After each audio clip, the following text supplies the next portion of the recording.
Is there really a monster in Loch Ness? Does this film, shot in 1936 but lost until today, really show the creature? And does this film, shot 41 years later, mean the monster is still lurking there today?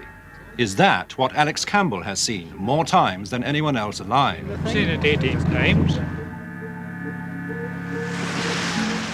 Mysteries from the Files of Arthur C. Clarke, author of 2001 and inventor of the communication satellite. Now in retreat in Sri Lanka, after a lifetime of science, space and writing, he ponders the riddles of this and other worlds. The monster of Loch Ness is so famous that it's eclipsed all its rivals. Yet there are reports of strange and often very large creatures looming up out of at least 50 other lakes throughout the world.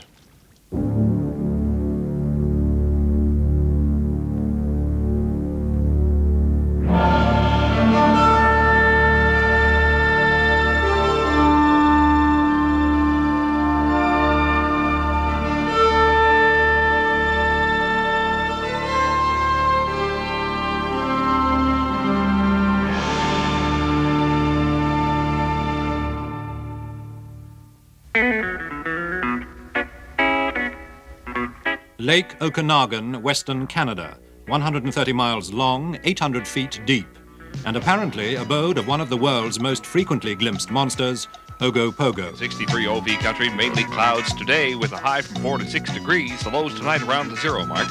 Wednesday, according to Old Stormy, to be... Today, Ogopogo's the star of a phone-in on local radio station CKOV in Kelowna. Period. I like the sounds of CKOV. Good morning and welcome to OV's Open Line program. I do believe that's what's going on in here this morning. Therese, how are you? I'm fine, thank you. We're talking about the Ogopogo today. A lot of people in the area have seen it. The legend goes on for many years, and we'll be talking to some experts. I believe we've got Arlene Gall coming in. Arlene wrote a book on it. That's right. But we're going to go to the phone lines right now. Line 2, good morning. Hello there. Mr. Pugliese. Yes, go ahead, sir.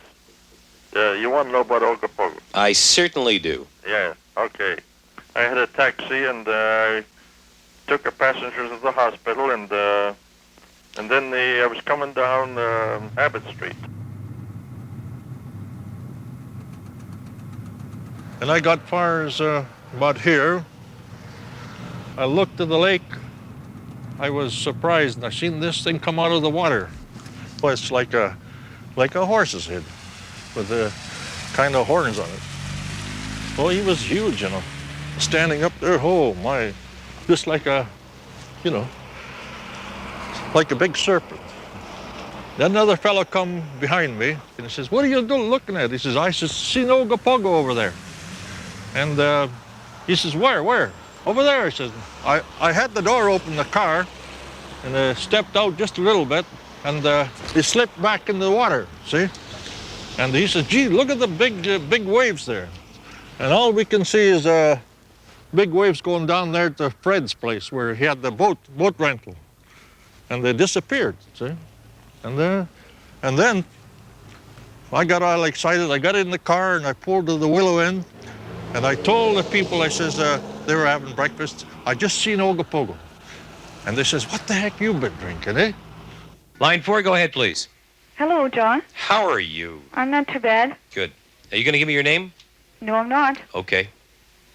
Tell me about I saw Ogopogo off of Sarson's about 4 years ago. Okay, you don't want to give your name on the air. No, I don't. You've told some people, obviously. Yes. Are you afraid that they might think you're a little bit of a... Well, I had some strange phone calls. And I get them every day. That's what they pay me for. Well, I don't get paid for them, so I don't really want any more, thank you. We were up on the beach having a picnic, and my daughter was on the swings when I saw this creature underneath the wharf there.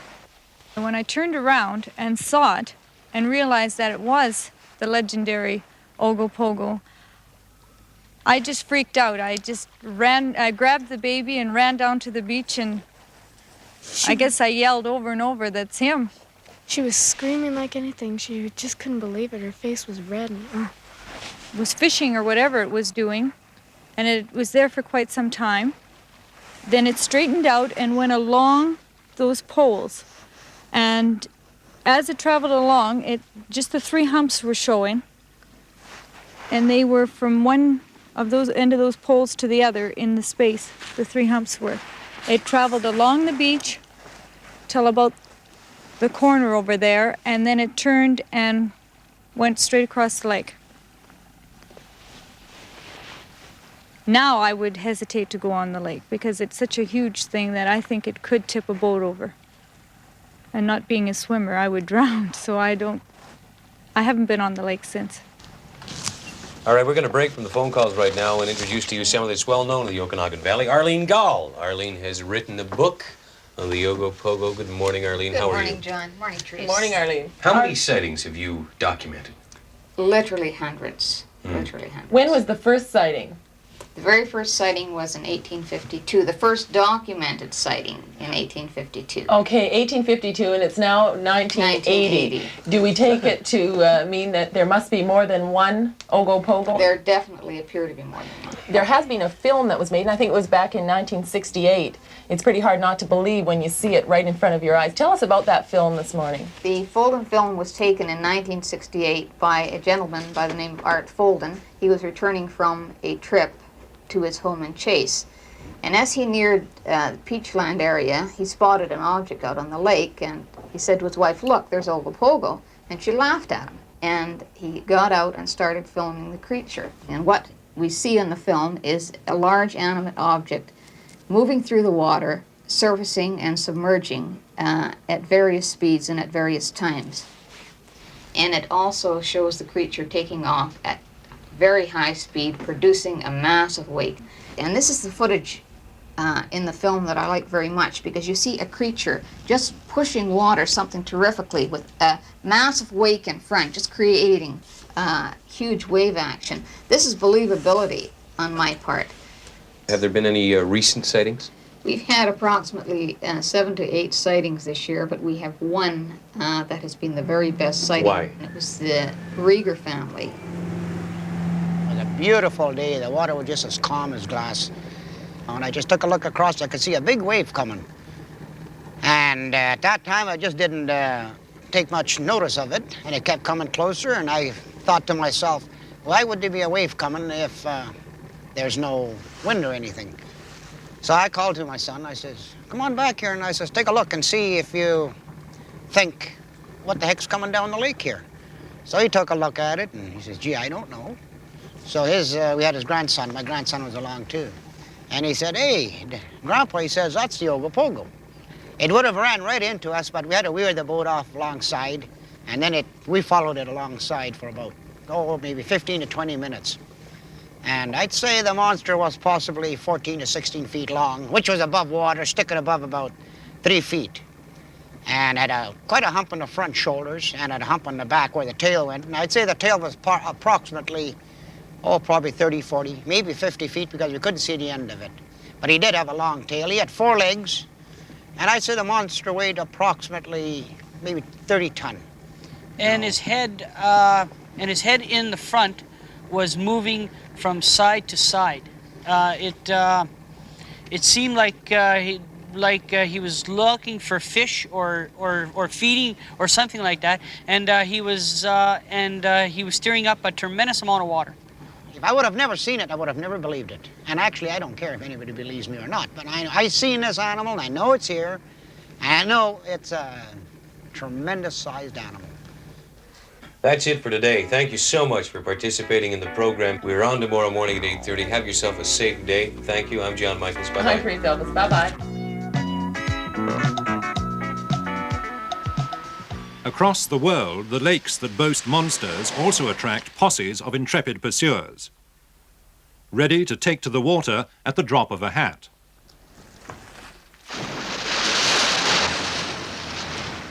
In Loch Ness, Ivor Newby plus his amphicar. In Lake Okanagan, a midnight vigil by 60 divers in search of Ogopogo.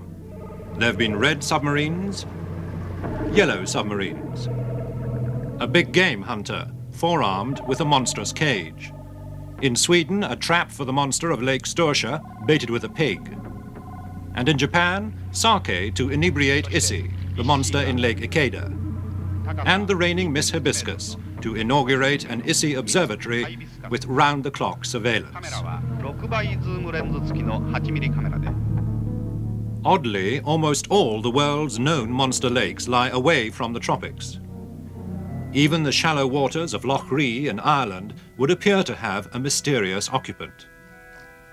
Witness the testimony of 3 men of the cloth in a boat out one evening in May 1960. Father Burke, Father Murray, and Monsignor Quigley. We were lolling about in the boat, doing nothing, hoping for a breeze would come up that we could do a bit of fishing in the night rise. When suddenly Father Quigley said, "Do you see what I see?" "What do you see?" "Look over there," says he. So I looked. I think it's something on top of the water. Hump, head out of it. Moving slightly to our right, slowly. And I remember saying, "What the hell is it?" It wasn't, if it was a fish, you'd see some kind of commotion on the surface.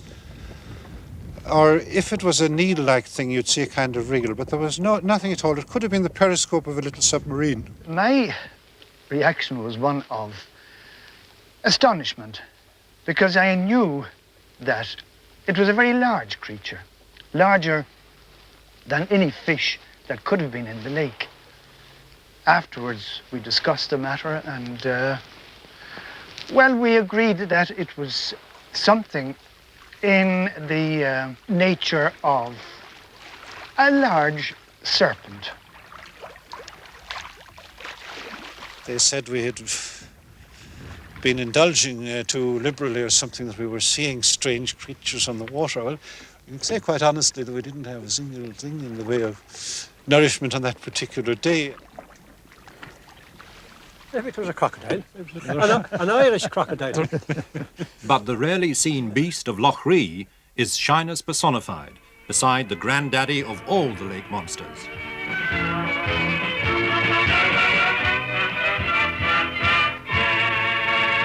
Here is the most unusual film of recent years, for it proves the existence of a monster in Loch Ness.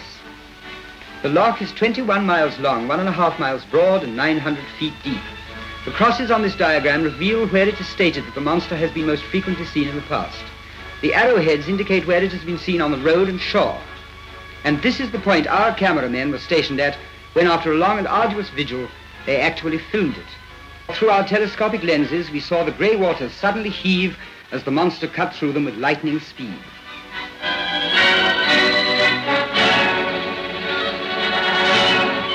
Climatic conditions and exposure day and night to bleak and stormy weather affected our film, which accounts for the misty results. But this is unimportant in comparison to the achievement of filming the monster itself for the first time in history. This film was taken in 1936, 2 years after a London surgeon, R. Kenneth Wilson, snapped the most famous Loch Ness picture of them all. Also in 1934, this strange photograph. Is it a flipper? Metalworker Hugh Gray took this after church one Sunday. And in 1951, Lachlan Stewart's classic picture of the humps. Does this dawn picture show a monster or a wave? Is this the monster's flank, or just a fake? And does this 1977 picture show the monster's head and neck? 50 years of photographs have served only to deepen the mystery, yet the eyewitnesses are insistent. In this boat, a handful of the 3,000 people who've now reported seeing the monster.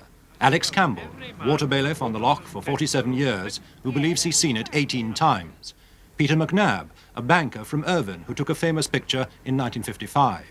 Accountant Peter Smith and his wife Gwen from Luton, who in 1977 took the most recent film.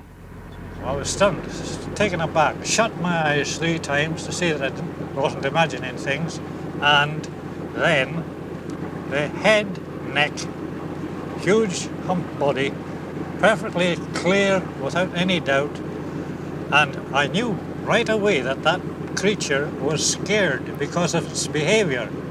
The head was growing like that, quite, whoa, fantastic. And then I realised it realised itself. Trawlers were present. As soon as the bow of the first trawler came within my line of vision, naturally it was within its line of vision. Oh, heavens. Plunged out of sight, gone. Well, I estimated the length of the body at 30 feet at least. The height of the head, neck above water level, 6 feet. And the colour of the skin was grey. I saw something beginning to surface. And in a state of very great excitement, took down the camera, fitted on the long focus lens without looking at anything. By the time I looked up, this creature was showing a black, undulating, or rather a dark-coloured, undulating creature, a live creature. I lifted the camera, took this shot, which was naturally rather hazy because I had to hold this long focus camera. There's camera shake, excitement, and all the rest. In the picture is the tower of Urquhart Castle. I understand it's a 40-feet high tower, which gives an excellent impression of the overall length of the monster. It's been estimated at between loosely 30 and 40 feet. Before I could get a second shot or anything else, as far as I remember, because it's all hazy now with the excitement, it was gone. Well, we were standing on the south shore of the loch, some way up here, looking sort of across the loch. Peter was looking down at an oil drum somewhere further down, and I was looking across at the castle, just having a look at it, and this thing suddenly came vertically up out of the water. Well, my first impression was of a periscope-like object, which had a slight lean to it in the water, although the head part seemed to be held horizontally. It appeared to rise up a considerable height, at least the height of a man, and it was, I would say, a good foot thick. With the naked eye, it was just a black pillar shape with a rectangular-shaped head on the top. At one point, I watched it actually turn its head through about 90 degrees, because normally it was in profile, but the head slowly turned round until it appeared as though it was either looking directly at us or directly away from us.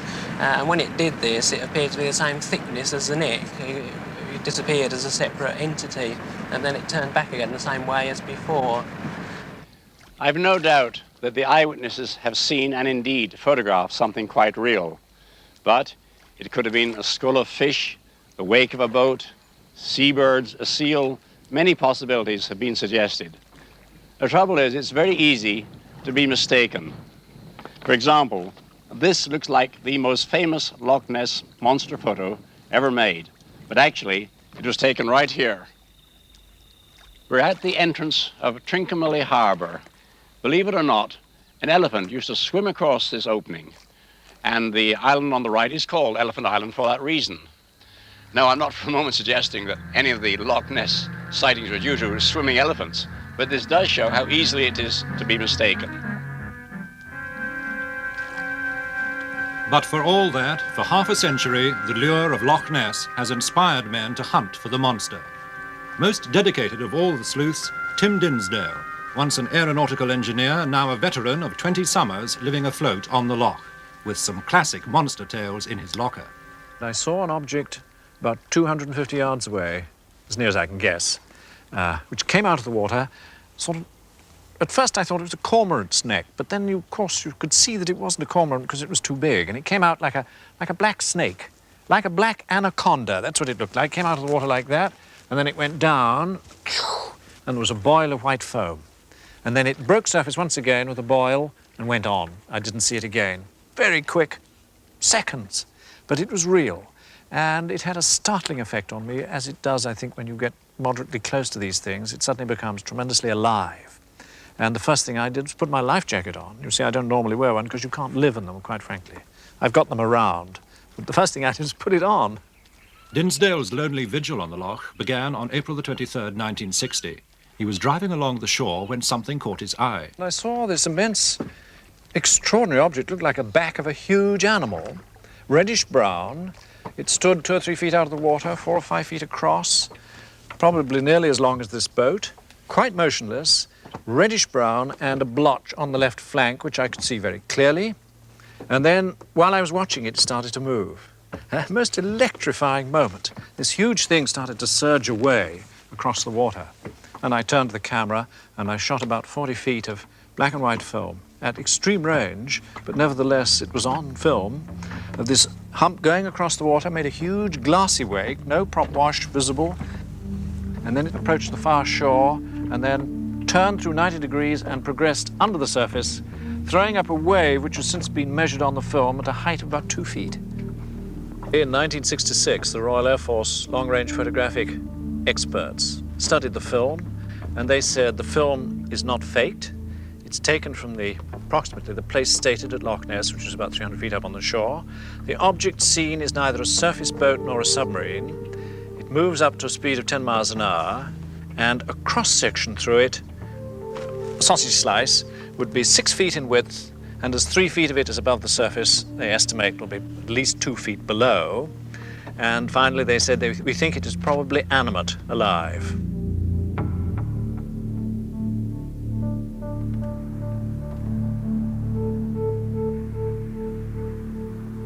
If there is a monster in Loch Ness, it now has much more than the camera to steer clear of. The high-technology team, led by Roger Parker, leave their shoes on the shore to reduce noise when they go stalking with their ultra-sensitive underwater surveillance gear. Their launch is stacked with £40,000 worth of top-notch gadgetry. Not just cameras, but microphones, hydrophones, machines for monitoring disturbances of the mud on the bottom, and most significant of all, sonar, as Roger Parker explains. It's quite famous, this particular instrument we had before us, as we did in fact on our very first visit to the loch, record a large animal in excess of 43 feet in length. And we had it, in fact, on this screen here for over 1.5 hours. The particular animal that we detected, being, although it was large, had in its shadow what appeared to be a baby. And a baby, I mean a mere 20 feet. On the second sighting of 2 smaller ones, which was some nights later, we recorded these on 16mm colour film during the night. But on the sonar screen, they can be seen quite closely together, representing like a series of joined dots, which of course is the reflective pulses from the transmitted signal from this sonar transmitter. They are both fairly close together, as can be seen, and we firmly believe by the sheer echo and by the nature of the signal we receive, they must be large animate objects. In actual fact, the termination of that long-term and most interesting encounter was the fact that somebody in a local yacht, presumably on holiday, was unaware of the excitement we were having and decided to use the loo at around about sort of 5:30 in the morning. So you gather one thing from that Nessie doesn't like flushing toilets. But it's American lawyer Bob Rhines who's come closest to proving the monster exists using strobe cameras. When these cameras are suspended in the water and are taking pictures, normally they are rather steady because there aren't very many underwater currents in Loch Ness.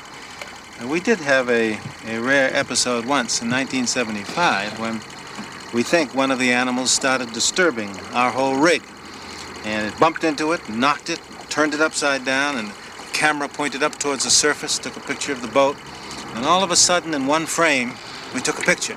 And we think that is of the open mouth and head of one of these animals. That's a picture that's pretty difficult to say what it is because it doesn't look like what most zoologists expected from the kind of animal they think the Loch Ness Monster may be. But that's the data, it's the true data, and that's the picture that was taken. Then came the startling head, neck, and flipper shots of 1975. We think we're looking at an animal that may be from 30 to 50 feet long, has a long neck, a very powerful neck, probably a small head. Flippers, at least some of which are somewhat diamond-shaped, and a powerful tail. And we'd like the zoologist to put the name on that. As a lawyer, I can quote what some of our British barristers have told us, that if the Nessie story had been a murder case, there'd have been a hanging long since.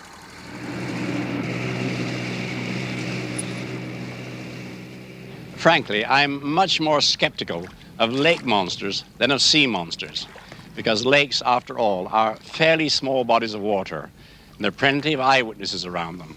And if these creatures come up to breathe, why aren't they seen more often? And if even the Japanese can't catch them, can they really exist?